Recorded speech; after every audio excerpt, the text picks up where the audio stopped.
Welcome to TARTLEcast with your hosts Alexander McKegg and Jason Rigby, where humanity steps into the future and source data defines the path. Boo! Agriculture, grass, crops, Monsanto. John Deere. John Deere, IBM. Yes. Trimble, which I looked that company up. That's actually a really cool company. What do they do? A lot of IoT devicing, data science, stuff like that. It seems that their stock's doing well. Monsanto. It's a lot of. Is that a Spanish? That sounds like a Spanish name. Monsanto? Yeah, they're a Canadian company. Are they Canadian? Hey. So we own rights to all farmers' crops. Hey. We like making pesticides. Hey. Yeah, this is the same. We just did an episode on WhatsApp, and this is kind of, we see, I want people to understand, Alex, and I'll have you speak to this. There's a theme that's happening with all these companies and data. It's a theme. Yes. And I don't think it's necessarily nefarious. No. I think it's more this whole idea that, and this is my problem with capitalism. Yeah. I'm a capitalist. How much can we bend the rules to get the upper hand? Well, there's so much pressure with shareholders and these boards put so much pressure. Who in their right mind would say, think about this, Alex, who in their right mind would say, for you to be successful, every call that you hop on that magic, red phone and you talk to us, we have to see perpetual, eternal profit. I want eternal 20% growth. Not, hey, we're going to restructure and for a year we're going to suck. Yeah. But the outcome is going to be this, this, and this. It's the wave, it's the ebb and flow, it's cause and effect. It's all, you can't have a continual wave of just constantly making money. Why can't people just be pleased with a positive outcome? Why is it always more? And all it is more. I want more data. I want more profit. Can I bend the rules to get more? Can I toe that line? Yeah, what's the line? And then legally, what's the line? Yeah, legally, what's the line? And then how can I get my really expensive lawyers to say, let's shift the line a little bit more in your direction? Yes. We came up with this amazing idea, Jim. Yeah, Jim, I got a great idea. My other senior partner came in here. We've been talking about this for the past 3 hours. By the way, we're going to bill you $50,000 for it. Yeah, and this is a gray area, but we know you can get a 12% profit increase. Yeah, 12% profit, and we know that we can back you up in court on this if you get any sort of subpoena or whatever it might be. Yes, and we talked about this before, especially with John Deere. And I love tractors. I love tractors. Yep. I just think there's something cool about farm equipment. But this whole idea of paying $1 million for a piece of equipment and then turning around and it's just this data creating machine. And you're giving it all away. And you're giving it all away to John Deere. It just seems so wrong to me, bro. I'm trying to recoup my cost here. Why has John Deere got a double dip? Yeah, dude, give the incentive back to the farmer. We're for the farmers. This is COVID times. You shouldn't be double dipping. So there's this agriculture analytics market report. And so I wanted to kind of look into because now, we have to look into say, well, how did you come up with this? Where did the report come from? What data did you use? The report comprises, thank you, the summarized data. Yeah, my brain sometimes is dyslexic. Words just jumbled together. I had a big problem. So how I forced this is a side note real quick. So I couldn't read hardly. I read all the time now, but when I was young, I was going to I don't doubt that. Yeah, I am not the smartest, and you know this as well as I do. Oh man, it takes a lot for me to kind of figure, but weird things I can figure out, and I'm really good at. You're super creative, so I'm cool. Yeah. The report comprises the summarized data of the current scenario. Oh, so far I'm liking this. Okay, you summarize the current scenario, good, as well as predictions about the upcoming trends. Okay, you use the P word. Predict. So when you start predicting, now I want to know, how are you predicting? How are you predicting? Where'd the information come from? What is the supportive thing for your data research team that's telling you how to predict properly? Which model did you choose? What information is supporting this model? These are very interesting things that are going on. And when you give me a summary, summaries are all well and good, but if you really want to know something, I need to know all of it. Because summaries are always biased. Yes. A lot of people go on PubMed. I don't know. I do. And I'm always reading research papers because I want to see what's about it. What's up about it. Yeah, what's about it. And, it has the abstract, but that is just the smallest piece of the whole paper because any person doing the research wants to look good. Nobody wants to publish paper. Well, that sucked. We were completely wrong. And then when you read into it, you see how wrong they actually were. Yes. But they made it sound great in the abstract. Yes, exactly. You know, and I was thinking this last night. I was reading on Twitter some things, and I was thinking about marine. You know, not just, you know, most of the world is most of our planet's full of water. Talking about marine ecology? Yes, and we begin to look at farming in the water. We don't think of it that way. How many times have I talked about algae? Yeah. You know, I'm a huge proponent for algae. Yes. I have a high intake of algae. Yes, yeah. It makes you alkaline, and we look like this little yesterday, dude. It's so good. It was so funny. I'm walking into my kitchen. Alex is in there, and I have this little like vitamin maker. It makes pills, so there's like little capsule gels, and you can. And he's got like all this green powder, this green algae everywhere. I got green algae everywhere. I got brown kelp everywhere. You know, and what I found out, because I made some last night, because you had left the mess there. You know. Yeah. So I'm a mess leaver. I leave messes. So I'm worse than you. But the algae, once you get it on your fingers, it's hard to pick up the little caps. No, it becomes slippery. It's so fine. The cellular structure of the algae is so fine that it actually gets in between your fingerprint. Yeah, it's really, and then really it cool. creates this totally slippery surface. Yeah, totally slippery. Yeah. Yeah, it's like little ball bearings. So I had to like actually wash my fingers, and then I had a little bit of wet moisture, so they were just picking right up and putting them on there. But I'm so happy for you. yeah, I know we're way off. Smart farming. What were you getting into with the marine ecology? And No, stuff, though? yes, let's go into that. So I'm thinking, you know, I'm looking at it and I'm like, people are going to eat fish. I mean, that's just seafood. You know, people love seafood. They're going to eat lobsters. They're going to eat fish. There's no way around that. You know, I know you're vegan. Alex is vegan, everyone. But he's not a dogmatic, religious vegan. Yeah. But people are going to eat fish. And there's farming and there's money to be made in it. Mm-hmm. How, and I pictured like this, if we just had one small lake. This is what I was picturing last night. So all we had was just one large body of just one huge lake. So New Mexico. Yeah. So let's say where we're at, and then we have lake. What's the lake down 3 hours from us? Elephant Butte. Yeah, Elephant Butte. That's all you got, and we have the rest of the world just full of land. I was like, how would we look at it when we had a resource and we knew it wasn't where we felt like it wasn't abundant? Because when we look at the world, we think it's just unlimited. Yes, because there's so much water. I mean, you have the Indian Ocean, the Pacific Ocean, the North Atlantic Ocean. You know, you have all these different types of, and I'm looking at a map, guys. I didn't just come up with that. Yeah. I actually was reading off the map. You're so learned. I don't know. But when you think about it, and then we go out and we go to the ocean, we go on a cruise or something like that, and we say, man, as far as the eye could see, there's so much water, and there's just trillions of fish in the water. And then it's this resource that we think is finite, but it's not. No, we think it's unlimited, but it is finite. Yeah, it is finite. Yeah, yes. That's your dyslexia coming in. Yeah. I'll give it Infinite. to you. Yeah, it's infinite. Yeah, it's infinite. And that's that thing. It's just that take mentality. Mm-hmm. It's that theme that we continue to see. And even when you're selling someone a product, how can I continue to take more from them? And so this advanced agriculture that we're seeing and how it's coming into this report. Well, how are you taking? Mm-hmm. What was the occurrence of that taking that is now supporting the summary, this thesis that you had, and you're backing it up with this data? Yeah, because when you look at science and technology and you're looking at the adoption of these new technologies, number one that they're really heading into is machine learning with big data. Mm-hmm. Of course, being able to take 20 years of data on this certain specific crop and find out, yields and all that. And then IoT devices especially on the equipment. Mm-hmm.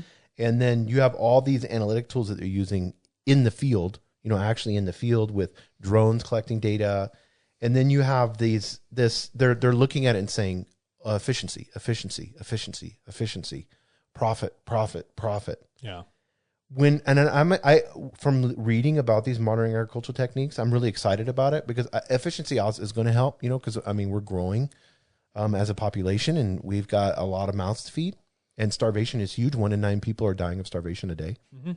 So, and think about that, guys. I mean, that's crazy. Think about that food scarcity. That's nuts. And think about how much we just consume. Yes, exactly. But what I wanted to get into is on the report, and I wanted to kind of hit these different topics. So they break it down as agriculture analytics market segmentation, but they use a word that we love, and that's global.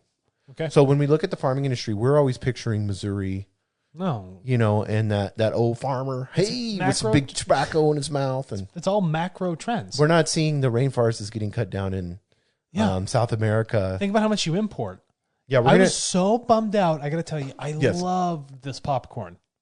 I like popcorn. Yes. Okay. And I had some in there, organic. It was the Orville Redenbacher Naturals, non-GMO popcorn. But then I find out it's got just covered in palm oil. I was like, do you know? We need to look at mine. Do you know the abuse that the Indonesian rainforest takes just to harvest palm oil? Yeah, yeah. It would astonish you. Yeah, no more palm oil. And so I was like, now I can't even buy my favorite thing because you want to know why? I guarantee you Whole Foods has a... It was the conception that it was cheap. Right. And we can produce more. But at what cost? Yes. And when we look at the global view, I'm essentially... I know I get my corn here in the U.S., but I've imported the palm oil all the way over from Indonesia. So when you look at these global trends, it's important to understand the systemic nature of how all these different farmers and everything across the globe comes down to just one single product. Yeah, and the sad part about this report was the market segmentation by type. And so they had two types, solution and services. Okay. Which sound good, but when you look at the solution and services, there was no solution to help out aquaculture. There was no solution. Was there a solution for dairy? Yeah, exactly. Livestock analytics. Because they had three. They had farm analytics, livestock analytics, and aquaculture analytics. Yeah. Which, you know, those were the by application, market segmentation by application. And I begin to go into the report a little bit because it's huge. It's a big PDF. And I begin to look at it and it's like, where's the giving? The whole report, like you had said, was take. Yeah. But it's like, where is the giving on it? No, that's what I'm saying. It's just that we have this strange theme with humanity currently. And it's just taking and taking. And what's kind of a bummer, you know, not to bring it down, but the people who control resources just want to keep taking more. Like real resource controllers. There's a lot of good businesses out there, people trying to do a lot of great things, but the people that have a lot of clout on world economics, big resource takers. Heavy consumption. Yeah, like chapter 4 was global production revenue value by region. Okay, I'm glad you've produced all this and the data's showing production's up, but is it actually driving down starvation across the globe? Yes. Is it driving down food scarcity? Well, but I mean, if you're John Deere, if you're Monsanto, if you're IBM, Oracle's involved in this, Trimble, all of these. Well, they need their computers to analyze these data. What is? Take a percentage of your big data. Our partner with us with TARTLE because we'll help you with this, and let's find the impact globally. Yeah. On what these companies are doing per region. That's a great bridge. I'm glad you guys are doing all this stuff for take. Come to us and start to strike a balance with the world. Yes. If you are globally analyzing 50% of the picture, right. Come on over here and let's talk about the other 50%. Take $2 million and let's figure out how we can help John Deere. Yep. Or any of these. IBM, take $20 million. That's nothing to you. That's pocket change. $20 million is not going into our pockets. $20 million goes to the people that create the data. Yes, exactly. And let's talk to those Indonesian farmers. Yeah. Let's understand really what's happening. Let's understand the impacts of your huge operations. Yes. Because outside of the data that you're only collecting. Right. It's like, you know, when we talked about with hospitals, they're just designing their own net promoter score because they really aren't in touch with the people that are in or out or don't come in. It's the same function. Yeah. And when we look at analytics and we look at this big data and we look at these reports, and we had talked about this before, but that Indonesian farmer, I guarantee you being on the field for 30 years, he has insight. That's a win-win for you. Yeah. For you and your profit and your production value and all of that and your crop yield. I guarantee if you can speak to him directly, you're going to get some answers that you need. When I'm glad you brought this up. When I used to be in consulting, and I did, large projects with, especially ones with like union workers, there was such a poor job from these companies of actually transitioning 30 years of knowledge to the next person that was going to take that guy's place when he retires. There's a natural cycle. And so if you want to assimilate the knowledge of that individual without having to go there and make that conversation with them, you can do that through TARTLE. You can learn so much about techniques and specifics. I'm talking so specific, you can know about this gentleman's 1 acre plot in this microclimate here in Indonesia. Right. That's incredible. And then if you put that into a large computational system that IBM or Oracle has, you can then compute all these microclimates and these micro farming operations to see, wait a minute, they're doing something quite effective. Maybe we can scale this up on a major level that could be beneficial in the macro. Why is this guy for the last 10 years, yields have been huge? And what is he doing? Yeah, is there something? Oh, wait a minute. There's millions of him that are outliers. Yeah. What is it about their farming model that is so significant? Right. And now we can learn. Now we have a proper transition of knowledge. Now we can all learn and evolve from one another's experiences. Yes, exactly. Where has this been in humanity for so long? You know? Yeah, instead of just taking all of this big data and then making the P word predictions. And then basing, because they're basing up to 2027 off of this. Jason, I don't know what's going to happen tomorrow. Well, I mean, COVID showed us that, prime example. Yeah, why are we still putting out these summary prediction reports? Probably because people pay a lot of money for them, so that they can go back and then put it in the financial markets and then do some sort of future value of their present value of earnings or whatever it might be. But why are we still predicting things 7 years in the future? Yeah, Nobody knows how this cloud I'm looking outside the window is going to change in the next 30 seconds. No, we don't. It's a cloud. It's moisture. It's such a basic thing. But then you talk about, global impacts of farming and predicting it across 8 billion people, and everybody has their own different system and way of doing things, and you're going to say this is what the future looks like? What a crock. But when you begin to look at data, especially in the agricultural side of things, and this resistance from, probably these farmers, it's like, how do you bridge that? Well, there's a way. Yeah. It's called incentivize them. You got to incentivize them properly. Appreciate the knowledge and the value they're creating as a small farmer, even though you might be a huge one, and realize that there's always something to be learned. But the amount of money you're spending on these predictive models, stop predicting. And you could take a fraction of that and get the right answer by speaking directly to that farmer. How would we say this? Stop predicting, start knowing. And when you have a guy that shows up from the United States or Canada or somewhere else, and he's wearing a suit and tie and he has a clipboard and he comes and sits the farmer down, that farmer is not going to be honest with him. No, he's not. Because he knows his livelihood is dependent upon the answers that he asks. And you're not meeting him really at his level. No, and not at his level. Whatever that level might be. But if you're anonymous, and you take a group of subset Indonesian farmers, and they know that it's anonymous. We've met everybody at the same level. Yes. That's so cool. Yes. And now you're going to start to really pull out the truth, and you can get into the weeds. Yeah, no pun intended. And the only way you can really keep your farm clean is to pick through those weeds. Right. Right?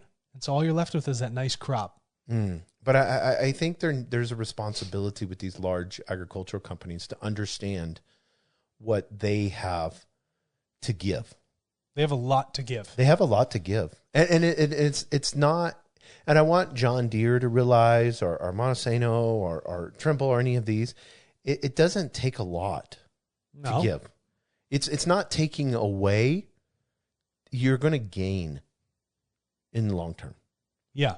You can't more than money. Yes, more than money, because everybody thinks of abundance as just money, and I don't want to get too, crazy with this, but there's more to abundance than just money. I mean, if you're a billionaire, if I say you can be a billionaire but you have 6 months to live, no one's going to pick that. Why is Helsinki so freaking tiny, but they're the happiest place in the world? Right. How does that work? Their GDP is not even close to ours. Yes. Obviously, there's a disparity. Obviously, something is out of whack between the correlation of economic gain and real value of life. But I'm not picking on these companies at all. We're not picking on them. I love them. But like John Deere, what if you came out with a global plan to help farmers and help humanity, to help this world, and you shared that with your employees, and then you let your employees, then they could use TARTLE to do this. You let your employees know specifically how each of them are helping the world. Now, how does that person feel when they're looking at that? How does that data scientist feel when he's looking at that data? Feel how jazzed you'd be. It's been ethically sourced. I know that someone received such a great benefit from it, and now through my hard work, I can solve a problem and then come back to the world and be like, look at what we all did together. Yes. Why is that not just such an awesome winning formula? You can have monetary gain and altruistically elevate all of us. Right. It's not an impossible model. We've shown with TARTLE that model exists and it works. You can still be the Wolf of Wall Street and do good. Yeah. You can have that polarity. Go ahead. Yeah. Man. Yeah. And just, again, I want to hammer down that point. We're not bashing on these companies. We're just saying you have a wide availability of resources. Let's all just make sure that we channel our efforts and resources in the right direction. Yes. With the right knowledge. Well, and then also we have a time crunch. And these agriculturals know this more than anyone. Well, they're feeling it. They feel droughts. Yes. They know feel flooding. All. Yeah. All of that affects them. All of it. Kills crops, kills yield. People can't feed. If you're looking at 70 years of climate change, me as John Deere, I want to know what else is affecting these things. It's not just what affects me directly as John Deere. What are the other things in this connected system that'll have indirect effects that are going to be very negative? But if I'm an executive at Monsanto, John Deere, any of these places, and I have my grandson sitting on my lap, and I look at him, and I may be 65, 70, whatever, but I look at my great-grandson, my grandson, and I know there's 40 years left in the soil in the United States. Mm-hmm. That's when I want to leave him. Yeah, do I want to leave him with just a world to burn behind me? I want to leave him $10 million and no soil. Yeah, what's he going to do with $10 million? Can't buy himself a spaceship, I'll tell you that. It's not enough. It's more than profits. It's taking the opportunity to leave a legacy. Oh, that's great. And I want to see every single one of these companies leave massive positive legacies. Yes, they have the ability. That's the beautiful And whether part. they succeed at doing it or fail, they were championing for something that really, really mattered for everyone. Yeah, and if you're a company out there and you're listening to this and this is something that you want to partner with TARTLE, we would love to have a conversation with you. You can go to contact@tartle.co. Or you can email podcast@tartle.co. Yep, either way, and we'll be more than happy to have someone get a hold of you, and we can work through this process, work with your data, and make sure that we have this opportunity for all of us together, collectively, globally, to solve these biggest issues, these problems. Thank you, Jason. Yep, thank you, Alex.